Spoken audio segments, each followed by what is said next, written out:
तो आज के विषय में हम बात करेंगे उच्चारण दोष के प्रकार के बारे में। साथ ही साथ क्लास शुरू करने से पहले मैं एक बातें कहना चाहूँगा आप लोगों से। जो लोग नए हैं वे क्या करें, चैनल को सब्सक्राइब कर लें, और जो लोग पुराने हैं वे दूसरों को भी शेयर कर दें। ठीक है, मुझे लगता है कि आप लोग ज़रूर शेयर कर देंगे। और एक और बातें मैं आप लोगों से कहना चाहूँगा, यदि आप तक वॉइस सही से जा रही है तो एक बार जल्दी से कंफर्म कर दीजिए कि यस सर आपकी वॉइस मुझे आ रही है या हमें आ रही है। जल्दी से आप कंफर्म कर दीजिए। और आइए अब शुरू करते हैं, बिना किसी और बात की चर्चा करते हुए सीधा आते हैं अपने आज के टॉपिक पर। जैसा कि बात करते हैं, कहा जा रहा है उच्चारण दोष के प्रकार के बारे में, स्वर लोप के बारे में। स्वर लोप के मतलब एक कहा जा रहा है कि स्वर को ही खत्म कर देना, मतलब कहने का मतलब ये है स्वर को ही खत्म कर देना। तो इससे क्या हो जाता है, उसे क्या कहा जाएगा, स्वर लोप कहा जाएगा। ठीक है, स्वर को ही बिना लगाए बोल देना, उसे क्या कहा जाएगा, स्वर लोप कहा जाएगा। ठीक है, यहाँ पर एक बात है, आप ध्यान रखिएगा। देखिए स्वर क्या होता है, जैसे कि अंग्रेजी में आप देखते हैं कि स्वर की सहायता से ही वर्ड्स होते हैं उनका निर्माण किया जाता है। ठीक है, यानी किसी भी शब्द को यदि हमें बनाना है तो उसके लिए हमें स्वर की आवश्यकता पड़ती है, वही होता है स्वर। जैसे अंग्रेजी में देखा जाए तो A-E-I-O-U होता है, उसी तरह से हिंदी में अगर देखा जाए तो छोटा बड़ा छोटी ये सब जो होते हैं हमारे स्वर ही होते हैं। और इन्हीं की सहायता से क्या होता है, हमें शब्दों का निर्माण करना होता है। और यहाँ पर इसीलिए कहा जा रहा है स्वर लोप। ये है दोष, एक दोष है जो स्वर लोप मतलब स्वर को ही गायब कर दिया जा रहा है। जैसे आप देखिए कि जब बच्चा ये कहता है छतरी को, छा से छतरी होता है, छतरी को अगर देखा जाए तो छा से छतरी कह रहा है, छाता वाला छतरी कह रहा है, तो इसका मतलब क्या हो रहा है, यहाँ स्वर को गायब कर दिया जा रहा है। और जिसकी वजह से जो शब्द बोला जा रहा है वो बिल्कुल गलत है। ठीक है, ऐसा कहना बिल्कुल अनुचित माना जाएगा, क्योंकि क्षत्रिय बोला जाता है ना कि छत्री बोला जाता है। ठीक है, छत्री कहना बिल्कुल गलत है। और दूसरी बात करते हैं, परमात्मा की बात करते हैं। अगर देखा जाए तो यहाँ पर क्या लिखा हुआ है, परमात्मा लिखा हुआ है। और अगर बच्चा ये कहता है परमात्मा कहता है तो ऐसा कहना बिल्कुल अनुचित माना जाएगा, बिल्कुल गलत माना जाएगा। और उसे क्या माना जाएगा कि उच्चारण संबंधी दोष है बच्चे में, यानी कि वह सही से प्रोनाउंसिएशन नहीं कर पाता है, यानी कि सही से उच्चारण नहीं कर पाता है। और इसके पीछे का क्या कारण है, जो कि हमने आपको कल वाली क्लास में बता दिया है, जिसमें शारीरिक कारण हमने आपको बताया है, मनोवैज्ञानिक कारण हमने आपको बताया है, वातावरण के प्रभाव के कारण, भौगोलिक कारण, हमने कई कारण आपको बताया है। और बहुत ही बेहतर तरीके से हमने आपको बताया, बहुत अच्छे तरीके से हमने आपको बताया है। मुझे लगता है कि मेरी बातें आप लोगों को समझ में आ रही हैं। और यदि आप लोगों को मेरी बातें समझ में आ रही हैं तो जल्दी से आप लोग कहिए कि यस सर हमें क्लियर हो रहा है जो आप बता रहे हैं। ठीक है, तो इस बात को ध्यान रखिएगा। स्वर लोप में क्या है कि बच्चा क्या कर रहा है कि गलत उच्चारण कर रहा है, गलत प्रोनाउंसिएशन कर रहा है। छतरी को क्या कह रहा है, छतरी कह रहा है। और परमात्मा को अगर देखा जाए तो परमात्मा कह रहा है। और ऐसा कहना बिल्कुल गलत माना जाएगा। और इसे क्या माना जाएगा, किस प्रकार का दोष है बच्चे में, तो स्वर लोप प्रकार का दोष है। इस बात को ध्यान रखिएगा, स्वर लोप प्रकार का बच्चे में दोष है। दूसरी बात करते हैं, स्वर भक्ति की बात करते हैं। स्वर भक्ति में अगर देखा जाए तो क्या होता है कि शब्दों को बढ़ाकर बोला जाता है। इसमें क्या होता है, अगर देखा जाए तो शब्दों को बढ़ाकर बोला जाता है। जैसे अगर आप यहाँ देख रहे हैं, यहाँ मैंने लिखा हुआ है ब्रजेंद्र लिखा हुआ है, तो अगर आपको आता है तो आप सही से प्रोनाउंसिएशन करेंगे, सही से उच्चारण करेंगे। जैसे ब्रजेंद्र लिखा हुआ है तो बिल्कुल ब्रजेंद्र आप पढ़ेंगे। लेकिन जो बच्चा ब्रजेंद्र को बरजिंदर कह रहा है, बरजिंदर कह रहा हो ऐसा कह रहा है तो वो गलत माना जाएगा। ठीक है, क्योंकि उसे उच्चारण करना सही से नहीं आ रहा है, यानी कि उच्चारण संबंधी दोष है उसमें। और किस प्रकार के उच्चारण संबंधी बच्चे में दोष है, तो स्वर भक्ति प्रकार के उच्चारण संबंधी बच्चे में दोष है। इस बात को ध्यान रखिएगा। ठीक है, इस बात को जरूर ध्यान रखिएगा कि जब बच्चा क्या कर रहा है, किसी चीज को बढ़ाकर बोल रहा है तो ये समझ लीजिए कि उच्चारण संबंधी उसमें दोष है। और कौन से उच्चारण संबंधी दोष है, स्वर भक्ति से संबंधी उसमें दोष है। इस बात को ध्यान रखिएगा। मुझे लगता है कि यहाँ तक आप लोगों को मेरी बातें समझ में आ गई होंगी। अब आइए बात करते हैं, तीसरी बात करते हैं, स्वरागम की बात करते हैं। स्वरागम में अगर देखा जाए तो जो जैसे मन में आता है, कुल मिलाकर जो हमारे एक जैसे कह सकते हैं, जो बच्चे के बिल्कुल एक तरीके से कह सकते हैं कि जो उसके मन में आ रहा है कि ऐसा होना चाहिए वही वो बोल रहा है। तो उस सत्य की जांच नहीं कर पा रहा है, क्योंकि वो कहीं ना कहीं उसका उच्चारण सही नहीं है। ठीक है, बस वो अपने मन में जैसा सोच रहा है उस हिसाब से वो कह रहा है, समझ लीजिए एक तरीके से। ठीक है, स्वरागम की बात करते हैं। जैसे स्नान, स्नान सही होता है, स्नान अगर बच्चा कह रहा है तो बिल्कुल गलत माना जाएगा। क्योंकि उसमें क्या है कि उच्चारण संबंधी दोष है, वो सही से इस चीज़ को प्रोनाउंसिएशन नहीं कर पा रहा है, या तो उसने सही से समझा नहीं होगा, या तो उसे सही से पढ़ाया नहीं गया होगा, या तो एक तरीके से शारीरिक रूप से कोई कमियां होंगी, या एक तरीके से उसके क्षेत्रीय बोलियों का प्रभाव उस पर पड़ा होगा।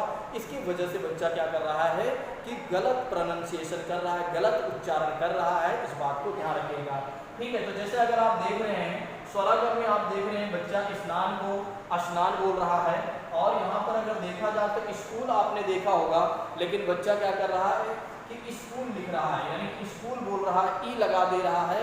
तो स्कूल कहना बिल्कुल गलत है, स्कूल होता है, इस बात को ध्यान रखिएगा। आपने देखा होगा कि स्कूल क्या होता है, अंग्रेजी में लिखा होता है SCHOOL, ठीक है, और इसकी अगर प्रोनाउंसिएशन किया जाता है, इसका प्रोनाउंसिएशन किया जाता है तो इसी तरह से लिखा होता है, ठीक है। तो ए सही माना जाएगा, स्नान सही है, स्कूल सही है, लेकिन स्नान गलत है और स्कूल गलत है, बिल्कुल दोनों चीज़ें गलत है। और उसमें किस प्रकार के दोष है, उच्चारण संबंधी किस प्रकार के दोष है बच्चे में, तो अगर देखा जाए तो स्वरागम संबंधी दोष है बच्चे में, इस बात को ध्यान रखिएगा। स्वरागम संबंधी बच्चे में दोष है, उच्चारण संबंधी, ठीक है। तो तीसरी बातें हमने आपको बता दिया कि स्वरागम संबंधी भी बच्चे में दोष हो सकता है, इस बात को जरूर ध्यान रखिएगा। चलिए अब आइए बात कर लेते हैं, ठीक है। अब आइए बात कर लेते हैं चौथी बातों के बारे में। री शब्द का अशुद्ध उच्चारण करना, जब क्या होता है री वर्ण का अशुद्ध उच्चारण बच्चा करता है, तो देखिए किस प्रकार के अशुद्ध उच्चारण बच्चा करता है, ठीक है। तो ये भी एक तरीके से उच्चारण दोष के प्रकार में ही आएगा, इस बात को ध्यान रखिएगा। जैसे अगर देखते हैं आप, तो आप अमृत देखते हैं, अमृत महोत्सव आपने देखा होगा, अभी मनाया गया, आज़ादी का 75वां वर्ष मनाया गया कि हमने 75 वर्ष कंप्लीट कर लिया है आज़ादी से, मतलब हमने एक तरीके से हमारे देश को आज़ाद हुए 75 वर्ष कंप्लीट हो गए हैं। और आपने देखा होगा कि बड़े बड़े सुनहरे अक्षरों में लिखा रहा होगा अमृत महोत्सव। ले जी बच्चा ऐसे कह रहा है अमृत महोत्सव को अमृत कह रहा है, तो बिल्कुल गलत कह रहा है बच्चा, क्योंकि उसमें क्या है कि उच्चारण संबंधी दोष है, इसलिए वो गलत पढ़ रहा है। कहने का मतलब ये है कि उसमें कोई ना कोई कमी है, जिसकी वजह से ऐसे गलत प्रोनाउंसिएशन बच्चा कर रहा है, जो कि हमने कल वाले कमी में आपको बताया था कि किसकी वजह से बच्चे गलत प्रोनाउंसिएशन करते हैं, किसकी वजह से बच्चे गलत उच्चारण करते हैं, इस बात को ध्यान रखिएगा। नेक्स्ट बात करते हैं, जैसे कि देखा जाए तो यहाँ पर मिल रहा है आपको ई, मतलब छोटी ई, छोटा ऊ का बड़ी ई में बोल देना, और छोटा ऊ के साथ भ्रम में रहना, ठीक है। छोटा ऊ के साथ क्या करना, भ्रम में रहना। जैसे अगर आप देख रहे हैं, इन तीनों का अगर देख रहे हैं, तो यहाँ पर अगर आप देखते हैं तो कवि आपको मिलेगा, और यदि बच्चा ये कह रहा है कवि बोल रहा है, तो बिल्कुल वो गलत माना जाएगा, ठीक है। कवि सही होता है ना कि कवि सही होता है, ठीक है। कवि सही होता है ना कि कवि सही होता है, ठीक है। ऐसा कहना बिल्कुल अनुचित माना जाएगा। और ये समझ लीजिए बच्चे में उच्चारण संबंधी कहीं ना कहीं दोष बना हुआ है, उच्चारण संबंधी दोष बच्चे में कहीं ना कहीं बना हुआ है, इस बात को ध्यान रखिएगा। क्लास को आगे बढ़ाने से पहले मैं आप लोगों से कहना चाहूँगा, जल्दी से आप लाइक कर दीजिए और दूसरों को भी शेयर कर दीजिए यदि आपको क्लास बेहतर लग रही है, यदि आपको क्लास में मज़ा आ रहा है तो जल्दी से आप शेयर कर दीजिए, ठीक है। जल्दी से उन सभी छात्रों को शेयर कर दीजिए जो वाकई में पढ़ना चाहते हैं, जो वाकई में इस वर्ष सिलेक्शन लेना चाहते हैं। उन्हें बताइए कि शशि ग्रुप आप टेट पर चलिए, जहाँ प्रवीण सर बहुत ही बेहतर तरीके से पेडागोजी पढ़ा रहे हैं, ठीक है। तो आइए शुरू करते हैं नेक्स्ट चीज़ों के बारे में। अब अगली बात अगर देखा जाए तो यहाँ पर ना और अड़ा का भ्रम रहता है, ठीक है। ना और अड़ा का क्या होता है, बच्चों में भ्रम रहता है। कई बार बच्चे ये नहीं समझ पाते हैं कि ना कब बोलना है और अड़ा कब बोलना है, और कई बार क्या होता है कि अड़ा को ही ना ही बोलते हैं, ठीक है। आपने देखा होगा बहुत सारे लोग जो होते हैं वे ना को अड़ा बोलते हैं, और कई बार आपने ये भी देखा होगा जहाँ ना की बात आती है वहाँ अड़ा भी लोग बोलते हैं। जैसे आप पंजाब में चले जाते हैं तो वहाँ क्षेत्रीय बोली के प्रभाव की वजह से ना को भी अड़ा ही बोला जाता है, ठीक है। आपने देखा होगा, ठीक है। अगर नहीं देखा हुआ है तो एक बार आप जाइए पंजाब वगैरह, हरियाणा वगैरह में जाइए, आपको मिलेगा ये सारी बातें, पर हरियाणा में ज़्यादातर देखने को मिलेगा, ठीक है। तो ना और अड़ा का भ्रम की बात करते हैं। जैसे रणभूमि सही होता है, क्या सही होता है? रणभूमि सही होता है।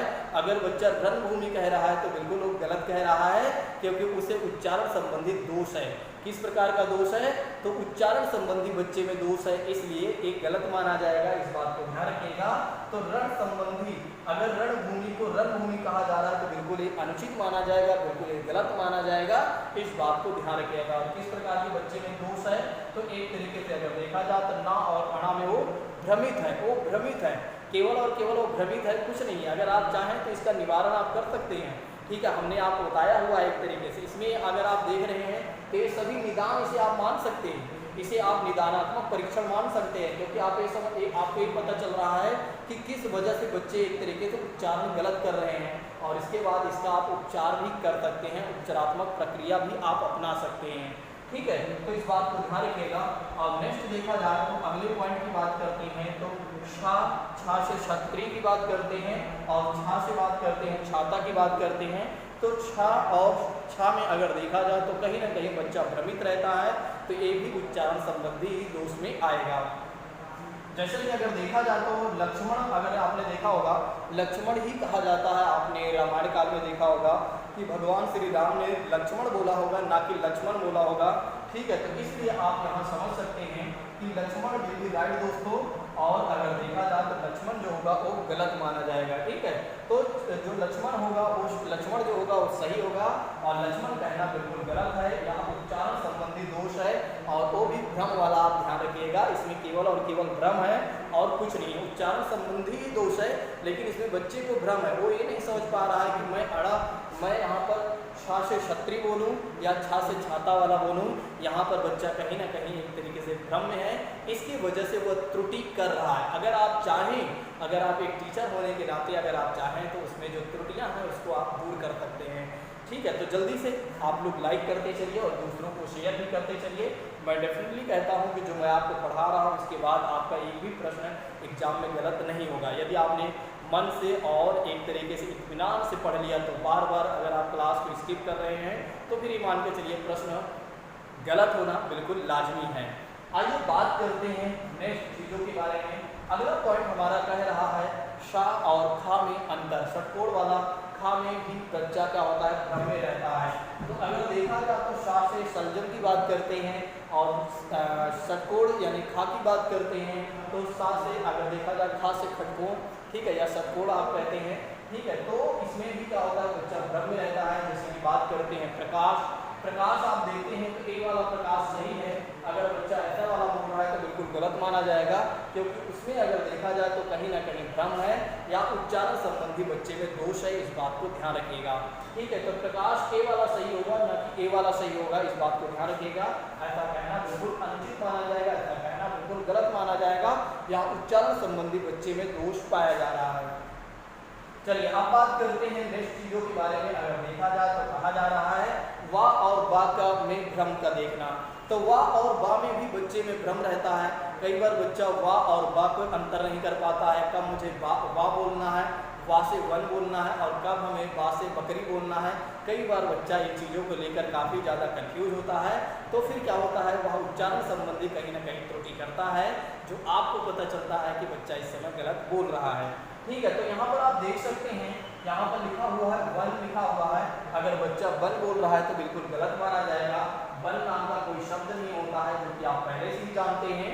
वन का मतलब हो जाता है जंगल हो जाता है, और वन का मतलब कुछ नहीं होता है यहाँ पर, ठीक है। तो ये बातें आप जरूर ध्यान रखिएगा।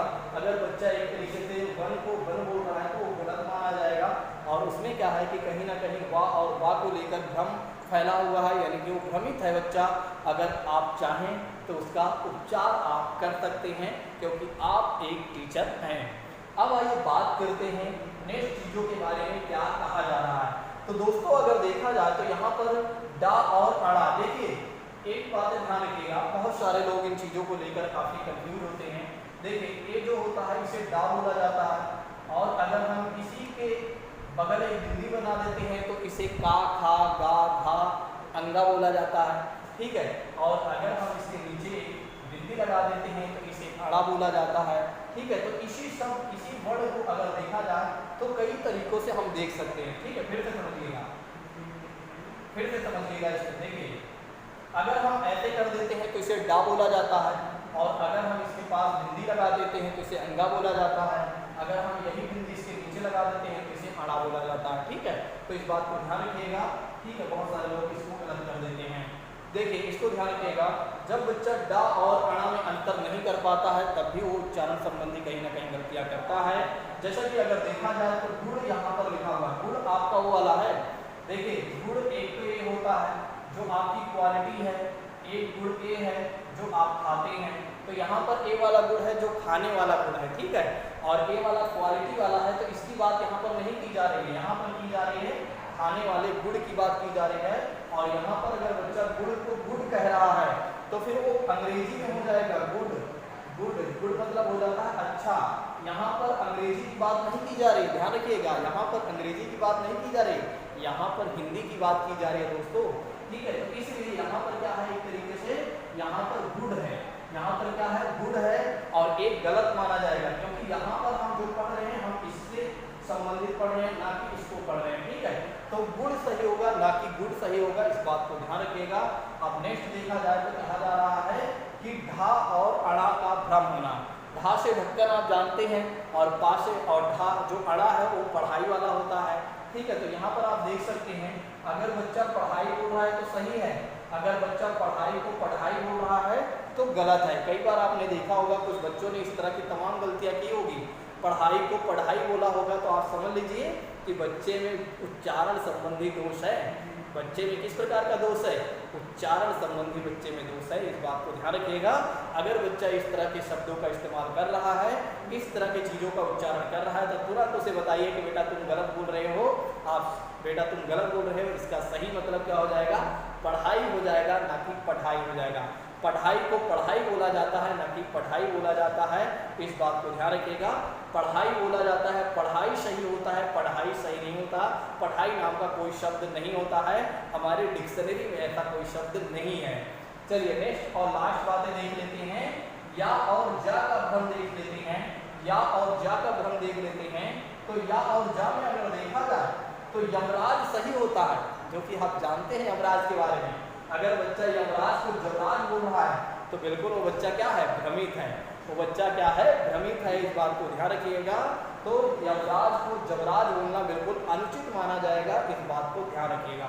तो यमराज को क्या माना जाएगा, यमराज सही होता है, ना कि जमराज सही होता है। अगर कोई बच्चा जमराज बोल रहा है तो आप मान के चलिए वो गलत बोल रहा है। ठीक है, तो दोस्तों आज मैंने आपको बताया अभी उच्चारण दोष के प्रकार में स्वर लोप के बारे में हमने आपको बता दिया, स्वर भक्ति के बारे में हमने आपको बता दिया, फिर हमने आपको बताया स्वरागम के बारे में बता दिया, री का अशुद्ध उच्चारण के बारे में हमने आपको बता दिया, ई और ई ऊ का ई के साथ अगर देखा जाए तो कहीं ना कहीं बच्चा भ्रमित होता है, ऊ के साथ भ्रमित होता है, और ना और अड़ा में अगर देखा जाए, देखिए इसमें बताया था मैंने हिंदू सही होता है। अगर बच्चा हिंदू बोल रहा है, अपने तरफ खींच रहा है, अपने तरफ खींच रहा है तो फिर वो गलत बोल रहा है। ठीक है, बाहर उसे करना है तो वो सही माना जाएगा। ठीक है, नेक्स्ट बात करते हैं। फिर हमने आपको तो बताया ना और अड़ा का भ्रम, और छा और शाह से छत्री और छा से छाता के भ्रम में बता दिया हमने। फिर हमने आपको बताया शाह और खा के बारे में हमने आपको बता दिया, और उसके बाद हमने आपको बताया वाह और गा के भ्रम में, और डा और अड़ा का भ्रम क्या होता है, और ढा और अड़ा का भ्रम क्या होता है, अड़ा का भ्रम क्या होता है, और या और जा का भ्रम क्या होता है। तो इसके बारे में हमने आपको बता दिया। अगली क्लास में हम देखने वाले हैं उच्चारण संबंधी दोषों का निराकरण कैसे किया जाएगा। अब आप सोचिए एक बार, जब बच्चे में इस तरह के तमाम दोष हैं तो उस दोष को कैसे खत्म किया जाए। ठीक है, आप सोचिए एक बार, अगर इस तरह के तमाम बच्चों में दोष है तो क्या उसको खत्म करने की कोई उपचार नहीं है, क्या खत्म करने के लिए हमारे पास कोई विकल्प नहीं है। तो हमारे पास बहुत सारे विकल्प हैं, हम अगली क्लास में देखने वाले हैं।